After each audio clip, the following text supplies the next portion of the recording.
Bien, muchachos, soy el profesor Peter Cuyán. Vamos a iniciar a partir de este momento la teoría del Estado dentro de la economía de un país, ¿no? Y vamos a denominar a la plataforma el sector público, ¿ya? El sector público es una plataforma, digamos, económica que hoy tiene casi el 30% de la producción nacional, ¿no? Vamos a atribuirle al Estado dentro de la economía casi un 30% del PBI, ¿no? Entonces, ¿cómo se define el sector público? A ver, viene a representar el conjunto de instituciones y de entidades que van a constituir la economía pública. Cuando uno habla de la economía pública, habla de la hacienda, ¿no?, del erario nacional, está hablando sobre la economía del Estado. O también se dice que es el tamaño del Estado, ¿no es cierto? Y que evidentemente sirve para configurar, para poder estructurar la llamada política fiscal. A ver, cuando nosotros enfoquemos ya la parte contable, la parte de las finanzas públicas, ahí vamos a estructurar cómo está definido el sector público, pero simplemente lo vamos a definir en 4 pliegos, ¿no? Cuando los economistas hablan de pliegos a nivel público, se habla de sectores, ¿ya? Entonces, normalmente en la economía pública se habla de gobierno central, que es el tamaño más grande que tiene el Estado, el pliego más numeroso. Gobierno central implica hablar de los poderes del Estado, ¿no? Dentro de la economía va a haber un poder legislativo, un poder ejecutivo, que es el más amplio, un poder judicial. Se van a hablar de organismos autónomos, se van a hablar de empresas, digamos, asociadas también al gobierno central, ¿no? Lo que derivan, pues, básicamente los ingresos, ¿no? Vamos a hablar también de algunas entidades electorales, eso se llama gobierno central, ¿ya? Luego se habla también de los gobiernos locales, ¿no? Los gobiernos locales vienen a representar también parte de la economía pública, ¿no? Porque representan a los municipios, ¿no? Los ayuntamientos, tanto distritales como provinciales, forman también la economía pública. Los gobiernos regionales también, ¿verdad? Los gobiernos regionales porque son parte de la descentralización económica y administrativa del país.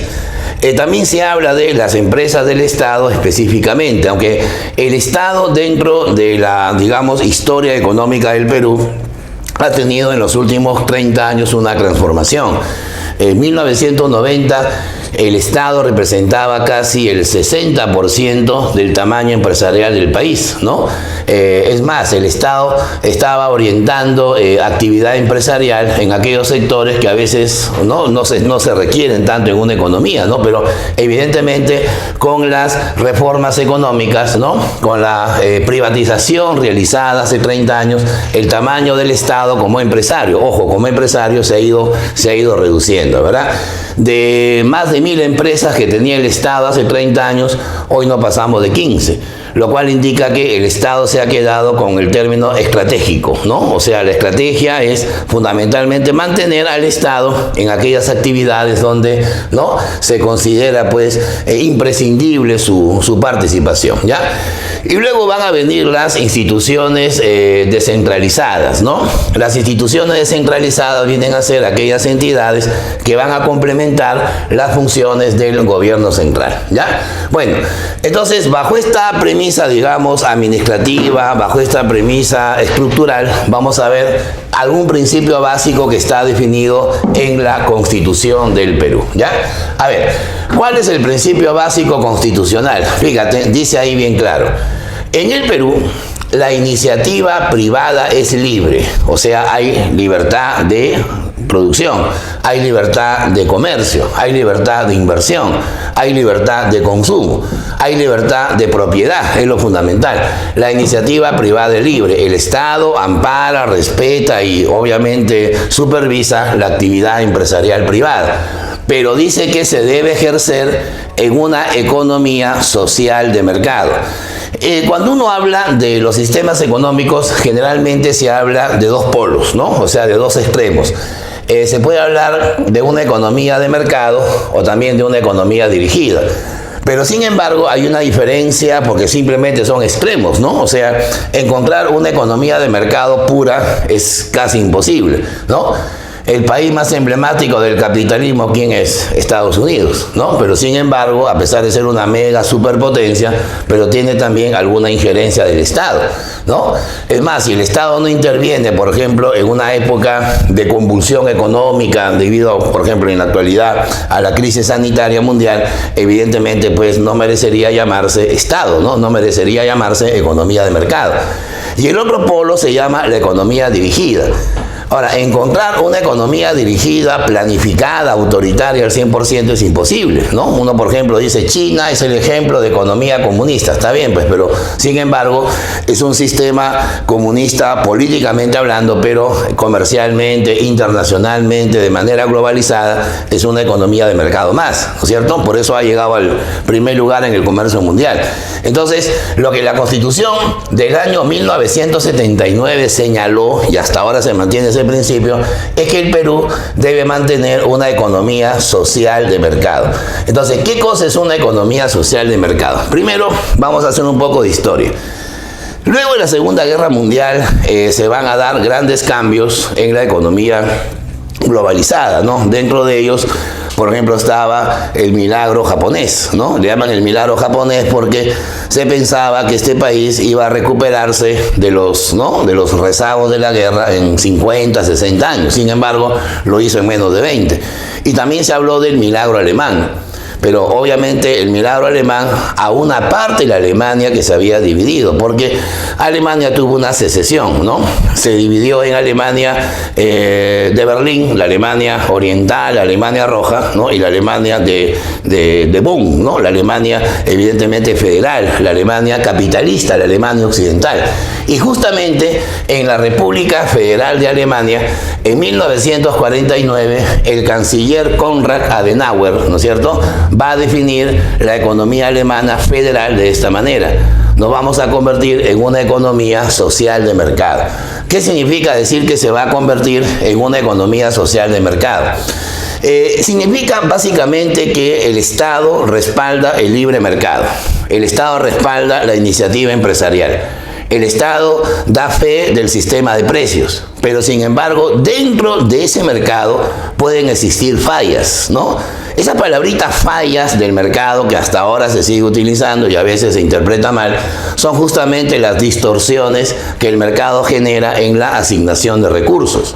Es evidente que si los individuos toman decisiones por, digamos, la guía de la mano invisible, es porque van a buscar su propio interés, ¿no? Si Adam Smith resucita hoy, después de 240 años de haber fallecido, se va a dar cuenta pues que hay una diferencia radical pues de la estructura, digamos, económica en la cual hoy el mundo se ubica, ¿no? Entonces, el mercado necesita que el Estado intervenga para también generar un bienestar, ¿no? Justamente son las funciones que el Estado desempeña y que la vamos a demostrar en un instante, ¿está bien?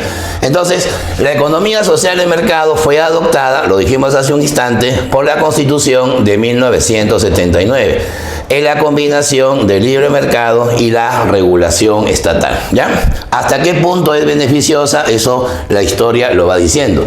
Al menos los resultados macroeconómicos de los últimos 30 años, digamos, fueron materialmente exitosos, aunque de manera intangible no lo fueron, porque el Perú es una economía que ha crecido, ¿no? Supuestamente ha crecido, se ha estabilizado, ha alcanzado una eficiencia técnica, pero no ha logrado el desarrollo, ¿no? ¿Y por qué no logra el desarrollo? Porque esas fallas que el mercado tiene no han sido corregidas adecuadamente.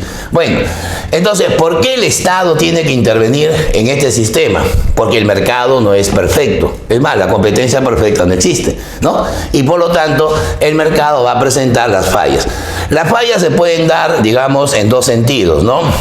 La presencia de bienes públicos, o sea que pueden haber algunos servicios que son de carácter exclusivo, ¿no? Que se pueden, digamos, monopolizar, ¿no? Y lógicamente, al aparecer los monopolios, la exclusividad hace que el mercado pierda competencia. Es más, la Constitución dice que los monopolios están prohibidos. O sea, el Estado prohíbe el monopolio, pero sin embargo el Estado da permiso para que algunas empresas puedan ejercer algunos monopolios. Lo que en economía llamamos monopolios legales, ¿no? Aunque también hay monopolios naturales, ¿no? Monopolios que hacen, por ejemplo, empresas como la empresa del agua potable, Sedapal, donde el Estado pone una barrera natural para que ninguna empresa pueda competir, porque si no, las tarifas serían mucho más altas, ¿no? O de repente algunos monopolios legales, como por ejemplo el Banco Central de Reserva, ¿no? Que es la única autoridad que puede emitir moneda, pero no crear dinero, porque en economía monetaria es un concepto mucho más amplio, ¿no? Y en segundo lugar, tal vez la parte más importante de las fallas se llaman las externalidades. A ver, esa palabrita puede ser un poquito técnica, pero lo vamos a decir con algunos ejemplos. Externalidad se le llama a los rezagos, ¿no? Las consecuencias que genera una actividad económica libre, una actividad económica privada.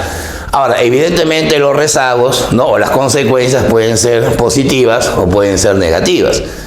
Por ejemplo, ¿qué pasaría si, a ver, frente a mi vivienda y mi cuadra se empieza a edificar una obra de construcción, ¿no? Se empieza a construir, por ejemplo, un hospital. Ya, eso va a generar externalidades. A ver, empecemos con las negativas. Uno, balaceras, ¿no? En la noche van a haber balaceras por los cupos. O sea, va a tener que dormir bastante apeligrado. Dos, va a generar, por ejemplo, delincuencia, ¿no? O sea, va a generar un entorno de inseguridad. Una externalidad negativa. Los obreros de construcción son los más avesados a la hora del acoso sexual. Entonces, imagínate, todas las niñas que transitan por ahí se van a ver con grandes problemas. Otra externalidad negativa, los ruidos, ¿no? Los ruidos molestos que no van a dejar dormir, ¿no? La falta de sanidad, etcétera. Pero también hay externalidades positivas.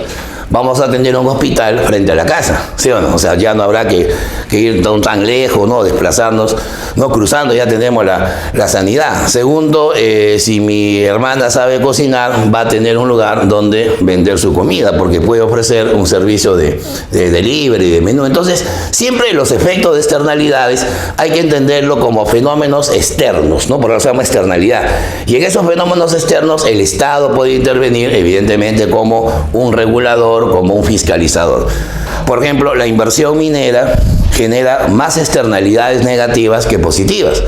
Muchos dirán, con la minería el Perú avanza, claro, exportamos más, pero la agricultura se perjudica el medio ambiente, se perjudica el equilibrio ecológico. Entonces, eso puede hacer que el Estado también corrija las fallas, ¿no? Que puede disponer. Entonces, vamos a ver cuáles son las funciones que la economía estatal puede cumplir en el sistema de la ESM, ¿no? La economía social de mercado.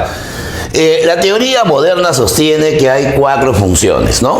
Primero la función estabilizadora, luego viene la función proveedora, luego viene la función reguladora y por último la función redistributiva. Vamos a hacer la definición y poner la aplicación respectiva, ¿ya? ¿Qué significa función estabilizadora?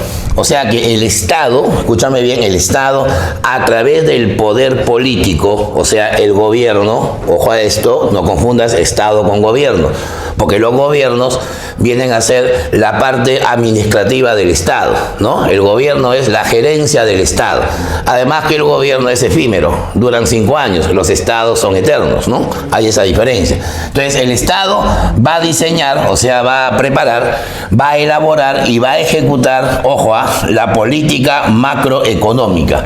¿Por qué le llamo política macroeconómica? Porque está orientada a darle una estabilidad a las variables más importantes de la economía en conjunto. Tú sabes que la economía tiene 2 visiones, la micro y la macro. En la microeconomía tú ves el punto, digamos, de la empresa, el punto del mercado, el punto del consumidor. Pero acá no, en la parte macroeconómica ves las cuentas nacionales, ves el sector externo, ves el sector financiero, me dejo entender. Por eso se habla de estabilizar mediante la política macroeconómica, ¿no? Bueno, ¿quiénes se van a encargar de hacer esa política macroeconómica? Hay 2 entidades. Una se llama el Banco Central de Reserva, que es el que maneja el aspecto monetario, y el otro viene a ser el Ministerio de Economía y Finanzas, ¿no? que se va a encargar del manejo fiscal. ¿Ya? El manejo fiscal significa el manejo del gasto público, el manejo del presupuesto, ¿no es cierto? El manejo de del endeudamiento, ¿no? El manejo de la financiación de la deuda, una serie de parámetros donde lo macro está imperando en la economía. ¿Ya? Bueno, ¿cuáles son las finalidades de la función estabilizadora? Ahí aparecen, digamos, los puntos de vista más importantes, son 4, ¿ya? Primero, el control del proceso inflacionario. Obviamente hablamos de inflación porque es el fenómeno que existe en todo el planeta. No hay un solo país en el mundo, muchachos, que tenga deflación. La deflación no existe, es un fenómeno, digamos, aislado. Es un fenómeno, digamos, que si lo entendemos estadísticamente, su tasa sería 0, porque normalmente cuando uno dice deflación significa descenso de precios, pero los precios pueden descender por una coyuntura. Pueden descender de manera aislada, pero no una canasta de consumo no puede descender conjuntamente, ¿no? Por eso la deflación es una utopía. Lo que sí existe es la inflación, porque el índice de precios siempre tiende a elevarse, ¿no? Por eso que se habla de aumentar el costo de vida, se habla de una dolarización. Entonces, si una economía tiene trabajadores con un salario paupérrimo, con un salario real que se viene abajo, ¿no? Y encima no hay reajustes, ¿no? No está controlado el aspecto monetario, la velocidad del dinero está digamos, distorsionada, va a generar pues un gran proceso de inflación. Recordemos que nuestro país está en el ranking mundial, ¿no? Como el 5º país que ha tenido la hiperinflación más alta en la historia monetaria del mundo, ¿no? Eso fue en los años 80, ¿no? Básicamente los 3 últimos años del gobierno de García Pérez se habló de un proceso hiperinflacionario, ¿no? Imagínate ese récord, estar entre los 5 o 6 primeros países del mundo, pues no es tanto que nos debe sentir orgullosos, ¿no? Bueno, así que la inflación, si está controlada la inflación, ¿qué vamos a tener? Estabilidad monetaria, vamos a tener estabilidad también social, ¿no? Porque la gente va a estar, digamos, menos conflictiva frente al malestar social que eso puede generar, ¿ya? Segundo sería la reducción de la tasa de desempleo. Eso también es otro objetivo, pues, porque se supone que el desempleo te genera un costo social. Te genera hambruna, te genera miseria, te genera problemas de informalidad en el Perú, te genera problemas también de inseguridad, porque si no tienes para comer y no hay trabajo, ni siquiera como ambulante, no te queda otra que, ¿no? que asaltar, que robar, ¿no? meterte al delito. Entonces ahí viene un problema netamente macro, ¿no? Muchos economistas, por ejemplo, están diciendo en estos tiempos que hoy se nos viene una ola delincuencial más fuerte, ¿no? Porque imagínate, en Lima hay 2 millones de personas que han perdido su empleo. O sea, esos 2 millones no van a conseguir empleo tan rápidamente, pero la tripa hay que llenarla, pues, ¿sí o no? Y ese es un fenómeno que evidentemente pues, va a generar problemas también de inestabilidad, tanto macro como social también, ¿verdad? Así que si tú controlas la inflación y reduces el desempleo, evidentemente logras una estabilización. Hay una política macro que ha diseñado el actual gobierno, ¿no? Estamos hablando de 2020, que habla sobre la reactivación económica del Perú, que es darle créditos a las empresas, sobre todo del sector pequeño y mediano, las famosas MIPES, ¿no? Con el fin de no generar pues una recesión tan fuerte, ¿no? Ahí, por ejemplo, el Estado cumple esta función, ¿no? Estabilizar la economía, pero no necesariamente se va a cumplir, ¿ya? La tercera sería la expansión del PBI, o sea, obviamente lograr el crecimiento económico, ¿no? Que no es igual que desarrollo. Ahora, el PBI cuando crece, ¿no? Obviamente va a traer una consecuencia, bajar el desempleo, ¿no? Va a traer una consecuencia, aumentar el consumo de la gente. Va a traer una consecuencia, la inversión neta y bruta va a aumentar, ¿no? Otra consecuencia, el gobierno va a gastar más y vamos a exportar más. Entonces, estos elementos generan pues una corriente estabilizadora. Y por último viene pues el objetivo más difícil de obtener, que es la eficiencia distributiva, ¿no? Por eso que el Estado también cumple una cuarta función, que es la redistributiva, porque esta función no siempre es de logro absoluto, ¿ya? Bueno, vamos ahora a la segunda función, se llama la función proveedora. No confundamos la proveedora con la redistributiva, por una sencilla razón.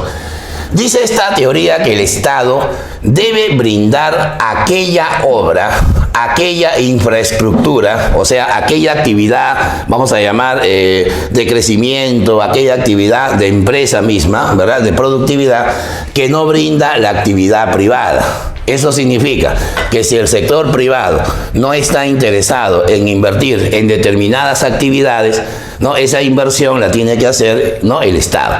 ¿Ya? O sea, el Estado debe actuar como un complemento, me dejo entender, de la inversión privada. No debe actuar como un sustituto. Porque si el Estado hace la función de suplencia, o sea, de reemplazar a la actividad privada, no estaríamos hablando de una economía social de mercado. Estaríamos hablando de una economía socialista, ¿no? Una economía dirigida, autoritaria, y eso evidentemente no cuadra con la función proveedora.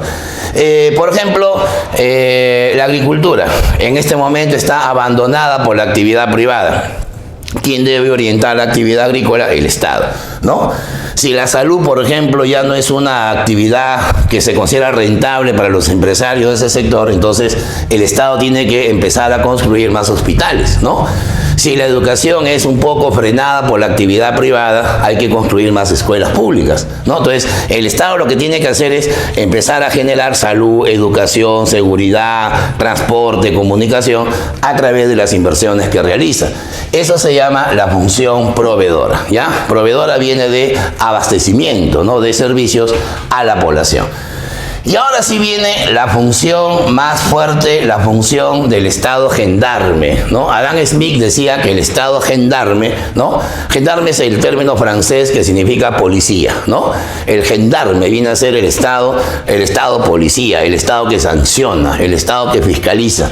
Por eso decimos que hay una función reguladora. ¿Qué significa eso? El Estado busca tres cosas: fiscalizar, ¿no?, o sea, supervisar. Busca controlar, ¿no?, establecer normas. Y también busca, o sea, la coacción, es decir, sancionar, ¿no?, las malas prácticas de los agentes productivos y de la colocación, ¿no? O sea, en este caso, prestación de servicios. En las épocas coyunturales, o sea, en estos momentos, uno a veces ve, por ejemplo, la situación de las personas que, bueno, por desgracia, tienen a un familiar infectado, ¿no? Y, por ejemplo, se ve como las clínicas, ¿no?, están cobrando 10.000 soles diarios por tener una cama en cuidados intensivos. O sea, esa persona puede salvar su vida, es muy probable, pero se va a endeudar toda la vida. Entonces, la gran pregunta es, ¿no?, ¿qué hace el Estado para, evidentemente, cumplir con ese tipo de función reguladora? Supuestamente, si estuviéramos en una economía civilizada donde se practica lo que dice la teoría, pues el Estado debería poner un control, ¿no? El Estado debería, más que el control propiamente de la tarifa, debería negociar esa tarifa, ¿no? O sea, evidentemente el Estado ahí tiene que subsidiar, ¿no? El Estado tiene que empezar a controlar de repente el servicio mismo, ¿no?, qué calidad de servicio se ofrece. Entonces, evidentemente ahí se habla de la función reguladora, ¿no? O de repente, imagínate, una universidad impide a un alumno que dé, pues, un examen porque no está al día en su pensión. O de repente a un niño en el colegio lo mandan a su casa porque no pagó la mensualidad del papá. Eso va a generar un problema también de afectar derechos de los consumidores, ¿no? Va a afectar derechos también de los agentes económicos en general. Por eso decimos que existen organismos que van a regular esa actividad económica. Bueno, el principal, ¿no?, el policía más importante que tiene el consumidor en el Perú se llama Indecopi, ¿ya? Indecopi significa Instituto Nacional de la Defensa al Consumidor, la Libre Competencia y la Propiedad Intelectual. Mira todo lo que defiende. Defiende al consumidor, defiende la competencia leal, ¿no?, entre empresas, y también defiende la propiedad intelectual. Cuando se habla de propiedad intelectual se habla de bienes muebles, ¿no? Por ejemplo, derecho de autor, se habla, por ejemplo, de derechos de inventor, se habla de marcas, ¿no? O sea, registro de denominaciones industriales, se habla de patentes, ¿no? Se habla, por ejemplo, también de regular, pues en este caso, las inversiones en bienes mobiliarios. Entonces, hay todo un conjunto de parámetros que maneja Indecopi. Y siempre, cuando Indecopi sanciona, las multas o las sanciones efectivas son en base a las UIT, ¿ya? la unidad impositiva tributaria, ¿ya? Unidad impositiva tributaria. La unidad impositiva tributaria permite, evidentemente, sancionar las malas prácticas de algunas empresas, por ejemplo, el acaparamiento, la concertación de precios, ¿no? La máxima multa que pone Indecopi son 700 unidades impositivas tributarias. Ahora, la UIT, imagínate, está en más de 4.000 soles, exactamente 4.300, ¿no? Imagínate 700 por 4.300, una empresa que tenga una multa de esa ya prácticamente está quebrada, ¿no? Pero de todas maneras existe, funciona, ¿no? No me dejan entrar con la canchita al cine, porque el cine obliga a comprar la canchita dentro de la confitería, se genera un conflicto ahí entre el consumidor y el productor, ¿no? O en este caso el que ofrece el servicio. Ahí interviene Indecopi, interviene como una especie de arbitraje, ¿no? Como una especie de regulador, ¿ya? La SUNAS, ¿qué cosa es la SUNAS? ¿No? Con doble S, la Superintendencia Nacional de Salud y Saneamiento. O sea, una mala práctica en una clínica, una mala práctica en el servicio, por ejemplo, de agua potable, de alcantarillado, va a generar que, ¿no?, SUNAS intervenga, ¿no? En este caso, la SUNAS investiga, digamos, la denuncia, investiga la queja propiamente para luego elevar un informe, pues, a instancias ya superiores. La SUTRAN, que es la Superintendencia de la Inversión en el Transporte, ¿no? Tanto de pasajeros como de carga, ¿no? La SUTRAN. Está también OSICTEL, que es el organismo supervisor de la inversión privada en telecomunicaciones, ¿no? Por ejemplo, si me ponen un servicio de cable, 80 canales en Full HD y solamente hay 20 canales, hay que pichar, hay que reclamar. ¿Dónde vamos a reclamar? A la OSICTEL, ¿ya? También está OSINERMIN, ¿ya? OSINERMIN. OSINERMIN viene a ser la institución que se va a encargar de fiscalizar la inversión en la energía y la minería, ¿ya? La inversión energética y minera va a estar también regulada por esta institución. Y existen también otras entidades que ya tienen un carácter complementario, ¿no? Y por último viene la función redistributiva. ¿Qué significa redistributiva? El gran problema del Perú es que pocos tienen mucho y muchos tienen poco. Bueno, no es un juego de palabras, es un problema que se llama desigualdad. Entonces, así tú tienes una economía con desigualdad de clases, con polos sociales totalmente extremos, ¿no? Con gente que vive en las casuarinas. Y también algunos viven en las esterinas, o sea, viven pues en condiciones de pobreza extrema, y tienes que intervenir también, porque no puedes dejar que esa pobreza extrema degrade la condición de ser humano. Por eso el Estado busca reducir las brechas sociales que genera la desigual distribución de la renta nacional.